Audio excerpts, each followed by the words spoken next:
Hey YouTubers, so it's been about a month. I've had this going for about a month now, and I just thought I'd do a quick video on how much it's actually saving me, or worth, or repayment times. Now, saving a few small issues with a Y connector on the roof not giving any power to the charge controller, and power saving mode on the PIP and the fuses. They're the only problems I've had. They're not real big problems. They were a pain in the ass, but certainly not life ending. So basically that's the rundown on prices. I'm not going to go through everything. You can read it there, you can pause it if you really want to see, but the conduit fittings, the 6mm square cable, and the batteries I didn't pay for. Those one person gave me the conduit and fittings and the cable, and another mate gave me the batteries. The batteries were from a scrubbing machine out of a shopping centre, and they were rat shit when I got them. They were, I think I ended up getting maybe 12 or more batteries, and only eight of them were probably 15 or 16, 18 batteries I got in total. At the end, I ended up with 12 batteries, and they in a couple of different lots, and they all work.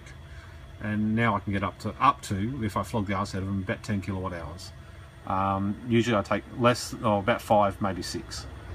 So at $1,481 for my setup, I'm pretty happy. Actually, I'm stoked. Now, at 5 kilowatt hours per night, at 30 cents per kilowatt hour, it's $1.50 a night. Divide that by 1,481, you get 987 days to repay. Now that's 2.7 years. That's not so bad. I've got about $10,000 worth of panels on my roof, and it's going to take me about 6 years to repay it. So I'm pretty happy with that. And of course, that just runs my house at night time. So when my SMA grid tie inverter, the sun goes down, and I click it over to this one, and we keep going, and I don't pay much for a power bill, unless you're on days like today when it's pissing down with rain. Okay, so what happens if I had paid for those batteries and the conduit and fitting? Okay, so there's another little table. I reckon those batteries would have cost me about $5 grand, and then $250 for the 6mm cable, and conduit and fitting another easily $150, because there's quite a lot of bands and twists and adapters and whatever else. So that brings it to $6,881. So that brings it to 12.57 years. 12.5 years. I'm sorry, but that's stupid. Now, I mean, I can see it if you were completely off-grid and you had new batteries rather than my shit batteries, you'd probably get, triple, quadruple the life out of the batteries and all that. So, you'd take some concession from that. And you'd probably take out 10 kilowatt hours a day. Actually, no, you couldn't take out 10 kilowatt hours a day with 8 190 watt panels. You'd need more panels, but still, 12 years. Who would do that? That's insane. Even if you got half the amount of batteries, it's still a crazy repay period. If you had frequent outages or something like that, or intermittent power outages, or even load shedding in some places, I've heard of that. Even I think when I was a kid, they had load shedding. They couldn't supply enough power because everyone turned air conditioners on or something in the middle of summer. That would be perfect.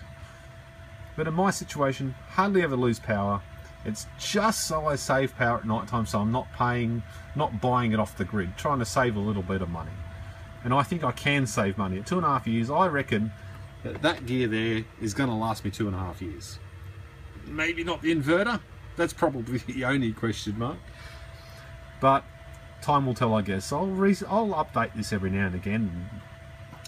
Especially with that inverter performance, because I think that's the weak link. I really do. Had I had $5,000, I would have gone out and bought a Selectronics, and it would have been heaps cooler, and the videos would have been more fun. But I'm on a budget like 98% of the other people in this world, and that's what I could get away with from wifey. So that's what I've done. Questions, concerns, or hate mail, please leave it below. I'll read all of it. I won't delete any of the hate mail. Actually, I might if it's really negative, but haven't got any yet, so that's cool. Suggestions, updates, whatever, like, rate, subscribe, that'd be great. Anyway, thanks guys, cheers, and have a good one. Thank you.